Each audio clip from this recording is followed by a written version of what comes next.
نحمده ونستعينه ونستغفره ونعوذ بالله من شرور أنفسنا ومن سيئات أعمالنا من يهده الله فلا مضل له ومن يضلله فلا هادي له وأشهد أن لا إله إلا الله وحده لا شريك له وأشهد أن سيدنا ونبينا ومولانا محمدا عبده ورسوله صلى الله تعالى عليه وعلى آله وصحبه وبارك وسلم تسليما كثيرا.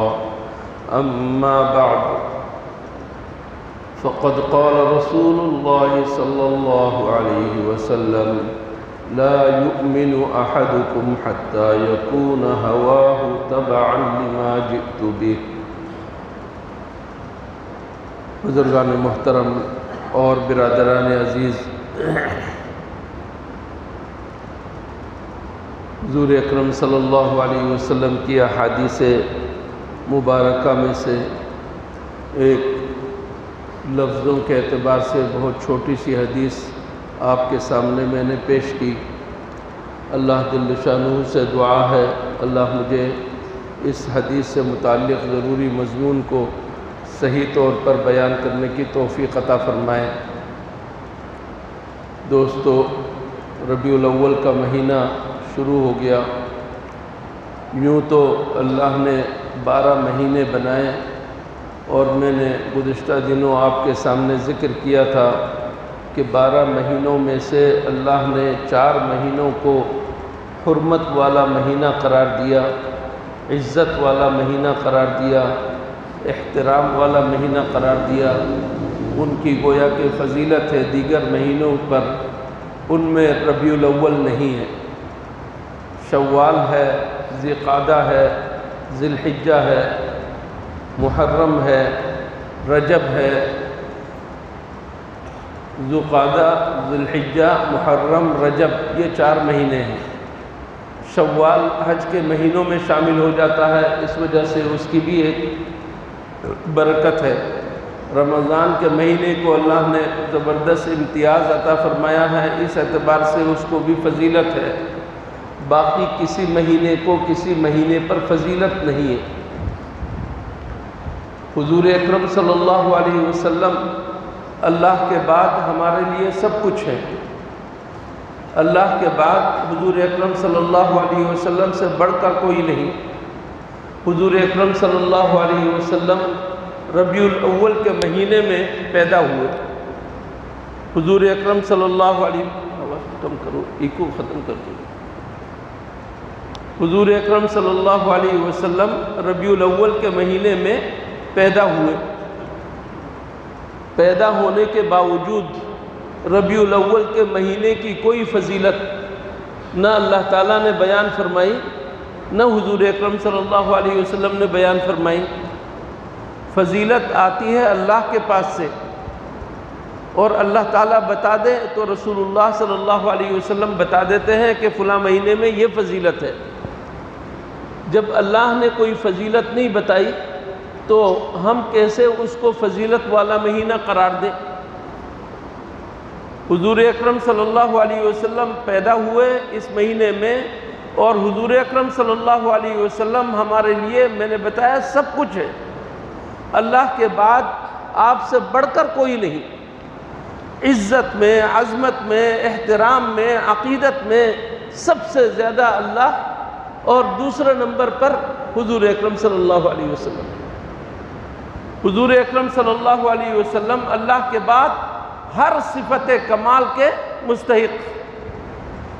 اس لیے ہمارے لیے حضور اکرم صلی اللہ علیہ وسلم کی ذات اور آپ کی ذات سے جو جو چیزیں متعلق ہیں سب چیزیں ہمارے لیے قابل احترام. حضور اکرم صلی اللہ علیہ وسلم نے ٹوپی پہنی، ہمارے لیے قابل احترام. حضور اکرم صلی اللہ علیہ وسلم نے لباس جو پہنا ہمارے لیے قابل احترام. حضور اکرم صلی اللہ علیہ وسلم کی داڑھی مبارک کا ایک ایک بال ہمارے لیے قابل احترام اور قابل تبرک.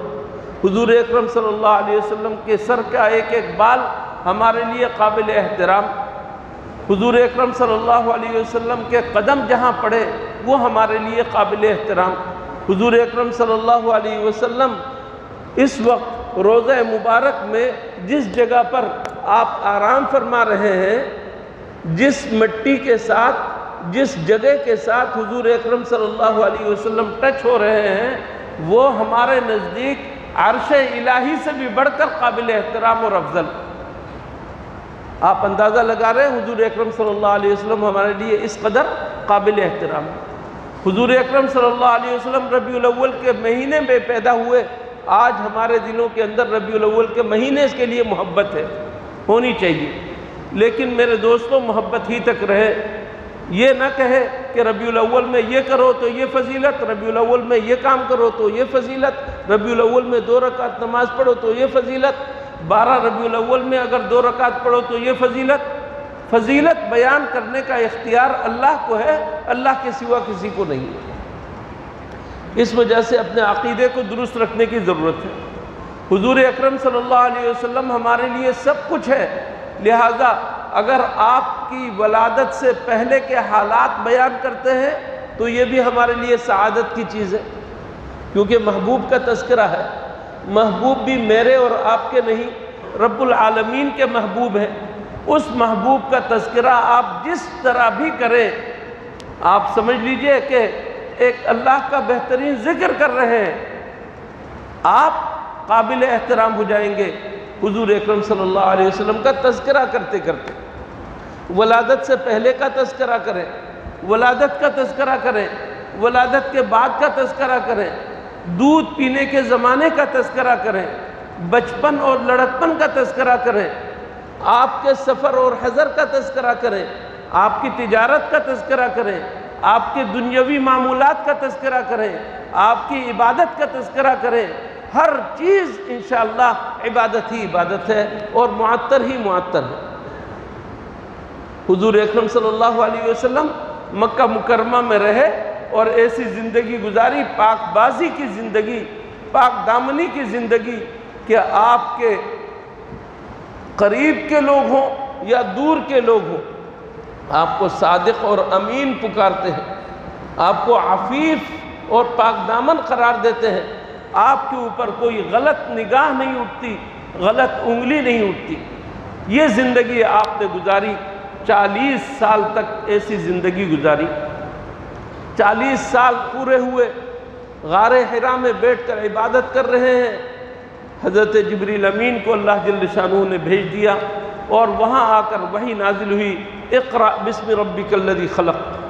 پہلی وحی نازل ہوئی، اللہ نے اپنے اس برگزیدہ بندے کو اپنا رسول بنایا، پیغمبر بنا لیا، نبی بنا لیا۔ پہلے ہی دن جب حضور اکرم صلی اللہ علیہ وسلم دعوت کے لیے اٹھے اور اپنے لوگوں کو، قبیلے کے لوگوں کو، خاندان کے لوگوں کو بلایا، صفا کی پہاڑی پر کھڑے ہو گئے اور لوگوں کو جمع کر کے کہا کہ بتاؤ، میں تمہیں کوئی بات بتاؤں تو تم میری تصدیق کرو گے؟ میں پہاڑی کے اوپر ہوں، تم پہاڑی کے نیچے ہو، میں اس طرف بھی دیکھ رہا ہوں، اس طرف بھی دیکھ رہا ہوں۔ میں تمہیں اگر بتاؤں کہ تمہارے اوپر دشمن آنے والا ہے، وہ ادھر سے دشمن کے لوگ آ رہے ہیں، تمہارے اوپر حملہ کرنے والے ہیں، تم میرا یقین کرو گے یا نہیں؟ سب نے کہا کہ ہاں ضرور کریں گے۔ سب نے تصدیق کی کہ ہاں ضرور تصدیق کریں گے، کیونکہ کبھی تمہاری زبان سے ہم نے جھوٹ کی بات سنی ہی نہیں۔ حضور اکرم صلی اللہ علیہ وسلم نے فرمایا یہ تو دنیاوی بات ہے، میں آپ کو آخرت کی بات بتا رہا ہوں کہ ایک وقت ایسا آنے والا ہے، تمہیں اللہ کے سامنے کھڑا ہونا ہوگا، اپنے اعمال کا حساب دینا ہوگا، جزا اور سزا بھگتنی ہوگی۔ مانو اور اس بت پرستی کو چھوڑو، اللہ کو ایک تسلیم کرو۔ لوگ بدک گئے۔ کون لوگ؟ جو لوگ آپ کو صادق اور امین کہتے تھے، محبت کرتے تھے، عظمت سے نام لیتے تھے، پیار کرتے تھے، سارے کے سارے دشمن ہو گئے۔ وہ ابو لہب، وہ چچا، جس چچا نے حضور اکرم صلی اللہ علیہ وسلم کی ولادت کی خوشخبری سنتے ہی جو باندی خوشخبری لے کر آئی تھی اس باندی کو آزاد کر دیا کہ تم نے مجھے اتنی بڑی خوشخبری سنائی، میرے بھتیجے کی پیدائش کی خوشخبری سنائی، جاؤ تم آزاد ہو۔ وہ ابو لہب، وہ پیار کرنے والا چچا، وہ کہتا ہے تباً لک سائر الیوم الہذا دعوتنا، تمہارے لیے باقی سارے دن میں ہلاکت ہی ہلاکت ہو۔ حضور اکرم صلی اللہ علیہ وسلم سے وہ چچا کہہ رہا ہے تمہارے لیے ہلاکت ہی ہلاکت ہو، تم نے ہمیں اس کام کے لیے بلایا ہے کہ ہم اپنے آبا و اجداد کے معبودوں کو چھوڑ دیں، بت پرستی چھوڑ دیں۔ یہ دیکھا آپ نے، حضور اکرم صلی اللہ علیہ وسلم کی دعوت سامنے آئی اور فوراً ہی لوگوں کی آنکھیں بدل گئیں، نظریں پھر گئیں، اور لوگوں نے آنکھیں دکھانے لگے لوگ، اور سب سے پہلا پتھر جو آپ کی طرف پھینکا گیا وہ ابو لہب کی طرف سے پھینکا گیا۔ یہ ہے حضور اکرم صلی اللہ علیہ وسلم کی دعوت۔ حضور اکرم صلی اللہ علیہ وسلم کی مکی زندگی کا ذکر کریں، یہ ہمارے لیے سعادت کی بات ہے۔ مدنی زندگی کا تذکرہ کریں، یہ ہمارے لیے سعادت کی بات ہے۔ کفار قریش نے، کافروں نے حضور اکرم صلی اللہ علیہ وسلم کو جو تنگ کیا، تکلیف پہنچائی، کانٹے بچھائے، آپ کے قتل کے در پہ ہوئے، اس کا ذکر کرنا یہ ثواب، کیونکہ حضور اکرم صلی اللہ علیہ وسلم کی جس چیز کا بھی تذکرہ کرے وہ ثواب ہی ثواب۔ لیکن میرے دوستوں، میرے بھائیوں، حضور اکرم صلی اللہ علیہ وسلم نے 40 سال نبوت سے پہلے کی زندگی گزاری، 23 سال نبوت کے بعد کی زندگی گزاری، 13 سال مکہ مکرمہ میں آپ نے زندگی گزاری، 10 سال مدینہ منورہ میں آپ نے زندگی گزاری۔ اس پورے عرصہ حیات میں آپ 40 سال سے پہلے کی بات کو چھوڑ دے، نبی کے بننے کے بعد 23 سال کے عرصے میں کبھی حضور اکرم صلی اللہ علیہ وسلم نے صحابہ کرام سے یہ مطالبہ کیا کہ میں جس دن پیدا ہوا اس دن تمہیں خوشی منانی چاہیے، میں جس دن پیدا ہوا اس دن کا تذکرہ تمہیں کرنا چاہیے اور میلاد پڑھنا چاہیے؟ کبھی حضور اکرم صلی اللہ علیہ وسلم نے یہ مطالبہ کیا کہ میری زندگی کا تم تذکرہ کرو کہ میری ولادت کیسے ہوئی تھی، اور میں کس طرح بکریاں چراتا تھا، اور میں کس طریقے سے میری بڑھوتری ہوئی، پرورش ہوئی، اور میں کس طریقے سے یہ کرتا تھا وہ کرتا تھا؟ آپ نے نبوت سے پہلے میرا یہ کام کرو یہ کام کرو، آپ نے حالات تو کچھ بتائے ضرور، لیکن امت سے یہ نہیں کہا کہ اس تذکرے کو لے کر بیٹھ جاؤ اور کافی ہو جائے گا، ایسا نہیں کہا۔ حضور اکرم صلی اللہ علیہ وسلم کا تذکرہ حضرات صحابہ کرام کرتے تھے۔ حضرت حسان بن ثابت رضی اللہ تعالیٰ عنہ حضور اکرم صلی اللہ علیہ وسلم کی منقبت میں، آپ کی فضیلت میں اشعار پڑھتے تھے۔ حضرت عبداللہ بن رواحہ رضی اللہ تعالیٰ عنہ شاعر رسول تھے، یہ بھی اشعار کہتے تھے۔ لیکن میرے دوستو، کیا انہوں نے حضور اکرم صلی اللہ علیہ وسلم کی منقبت میں اشعار کہنے پر اکتفا کیا؟ آپ کی ولادت کا ہی ذکر کیا، آپ کے فضائل ہی کو بیان کیا، یا یہ کہ کچھ آگے بڑھ کر کچھ اور کیا؟ حضور اکرم صلی اللہ علیہ وسلم نے ہمیں یہ حکم تو دیا کہ مجھ سے محبت کرو، اور اللہ نے حکم دیا کہ اللہ کے رسول سے محبت کرو، لیکن یہ محبت کس طرح ہو اس کی ایک کسوٹی دے دی، ایک معیار دے دیا۔ اس معیار کو اپنے آپ پر منطبق کرو، اس معیار پر اپنے آپ کو پرکھو، اس کسوٹی پر پرکھو۔ اگر واقعی تم اس معیار پر اترے تو تم محبت کرنے والے ہو، اور اگر اس معیار پر نہیں تو تم محبت کرنے والے نہیں۔ صاف بات ہے، جس قدر بھی تذکرہ کرو، تمہاری رگیں پھول جائے فضیلت بیان کرتے کرتے، تمہاری آنکھیں سوج جائیں فضیلت بیان کرتے کرتے اور رت جگہ کرتے کرتے، کچھ کام نہیں آئے گا۔ اگر حضور اکرم صلی اللہ علیہ وسلم کی تعلیمات کے مطابق ہم نے کام نہیں کیا۔ حضور اکرم صلی اللہ علیہ وسلم نے فرمایا لا یؤمن احدکم، تم میں سے کوئی ایمان والا ہو نہیں سکتا، تم میں سے کوئی صاحب ایمان ہو نہیں سکتا، تم میں سے کوئی مومن ہو نہیں سکتا، کب تک؟ حتی یکون ہواہ تبعا لما جئت بہ۔ دیکھو میں ایک شریعت لے کر آیا ہوں، ایک سنت لے کر آیا ہوں، ایک دین لے کر آیا ہوں، ایک قابل اتباع مذہب لے کر آیا ہوں، دین لے کر آیا ہوں۔ جب تمہاری ساری خواہشات اس دین کے تابع نہ ہو جائے تو تم میں سے کوئی ایمان والا نہیں ہو سکتا۔ میرے دوستو یہ ہے کسوٹی، یہ ہے کسوٹی۔ حضور اکرم صلی اللہ علیہ وسلم لے کر آئے ہیں ایمان اور توحید۔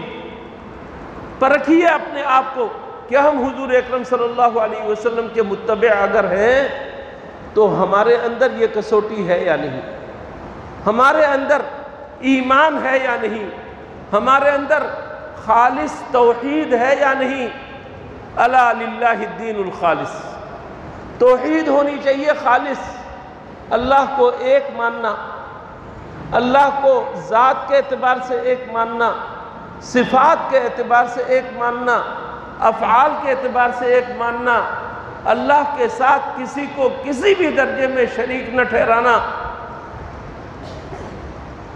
فرشتے اللہ نے پیدا کیے ہیں اور ان میں سے بعض فرشتوں کو اللہ نے کام دے دیے کہ تم روح قبض کرو، کسی سے کہا کہ تم بارش برساؤ، کسی سے کہا کہ بادل کو ادھر سے ادھر لے جاؤ۔ میرے دوستو یہ حکم کے فرما بردار غلام ہیں، یہ خدا نہیں ہے۔ وہ اپنے طور پر بارش برسا نہیں سکتے اللہ کے حکم کے بغیر۔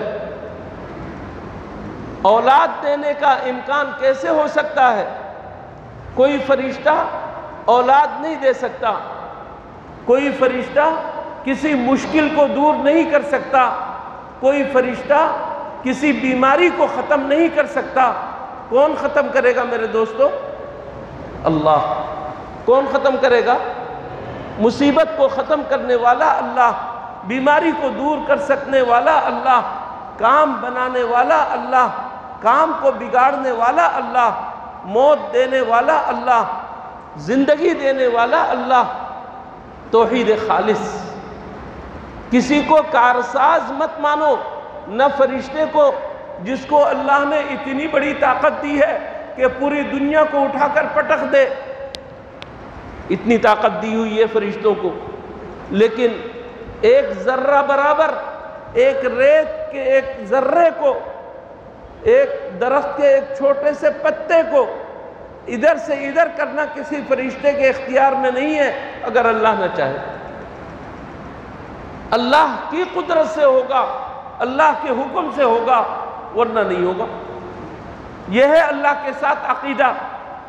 کس قدر نادان ہیں ہم کہ جن مردوں کو اور جن کو ہم نے بزرگ صحیح ان کو ہم نے قبر میں لٹایا، ان کے اوپر ہم نے مٹی ڈالی اور ان کی ہم نے قبر بنائی، اب اس کے پاس جا کر ہم یہ کہیں کہ یہ ہمارے لیے مشکل کشا ہے، ہماری بگڑی بنانے والے ہیں، ہمیں اولاد دینے والے ہیں، وہاں جا کر منتیں مانتے ہیں، چڑھاوے چڑھاتے ہیں، طواف کرتے ہیں، جیسے بیت اللہ کا طواف ہوتا ہے۔ بیت اللہ معبود نہیں ہے، بیت اللہ کے سوا کسی اور جگہ کا طواف جائز نہیں ہے۔ یہ جو طواف کر رہے ہیں یہ اللہ کے لیے کر رہے ہیں، بیت اللہ کو ایک مرکز بنا کر۔ کسی قبر کو طواف کرنے کی گنجائش نہیں ہے، نہ کسی قبر کی شبیہ کو طواف کرنے کی گنجائش ہے۔ اللہ کے سوا کسی سے کچھ مانگنے کا امکان ہی نہیں ہے، کوئی قبول کر لے ایسا ممکن نہیں ہے، کوئی کچھ دے دے ایسا ممکن نہیں ہے۔ یہ ہے میرے دوستو عقیدہ، اور حضور اکرم صلی اللہ علیہ وسلم نے ہمیں یہ عقیدہ دیا ہے، لہٰذا حضور اکرم صلی اللہ علیہ وسلم کو ماننے کا تقاضا یہ کہ ہم اس عقیدے کو دل کے اندر جگہ دیں، اللہ کے سوا کسی کو کارساز نہ سمجھیں۔ کسی کو مشکل کشا نہ سمجھیں، مصیبتوں کا دفع کرنے والا کسی اور کو نہ سمجھیں۔ اللہ کے سوا کوئی نہیں، اللہ کے سوا کوئی نہیں۔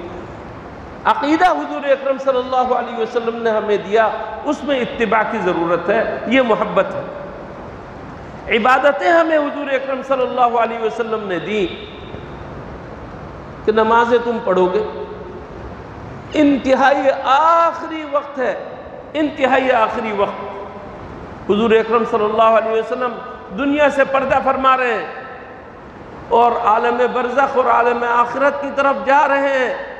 آخری جملہ جو آپ کی زبان سے نکل رہا ہے، اللہم الرفیق الاعلیٰ، اے اللہ میں آپ کی صحبت اختیار کرنا چاہتا ہوں، اور یہ جملہ نکل رہا ہے الصلاۃ وما ملکت ایمانکم، نماز کا اہتمام کرو لوگو، نماز کا اہتمام کرو، اور اپنے غلاموں، باندیوں اور ماتحتوں کا خیال رکھو۔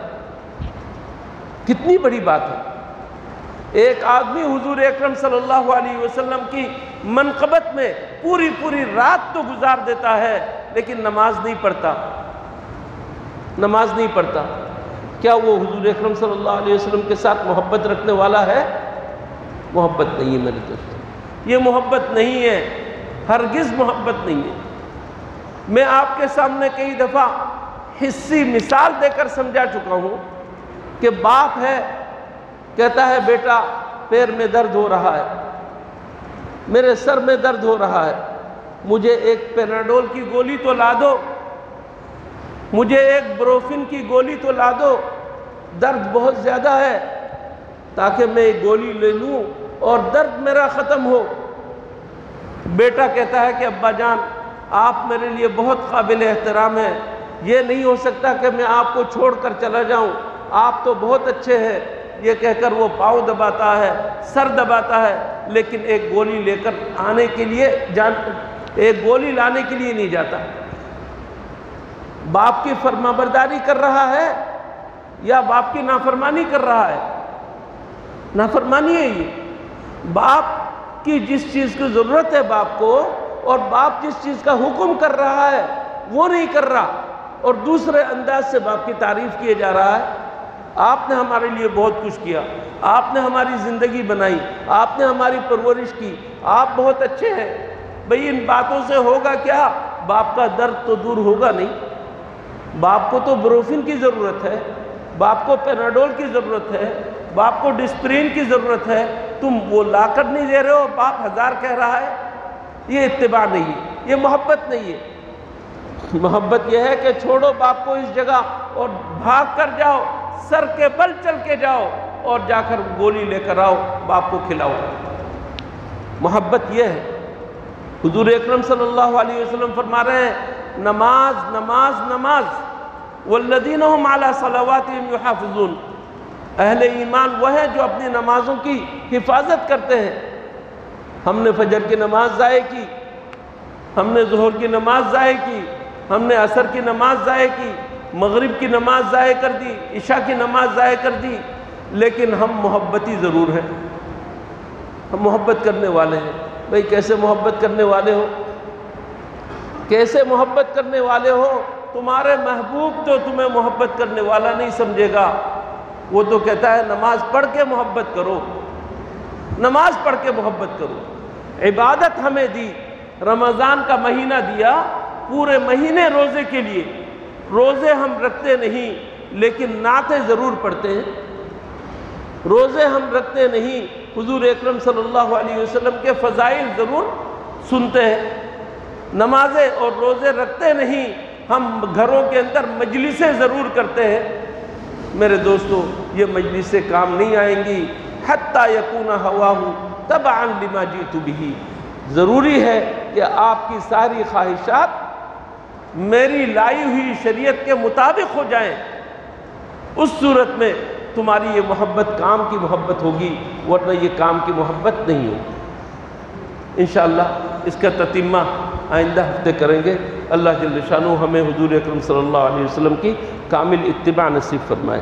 وآخر دعوانا ان الحمدللہ رب العالمین۔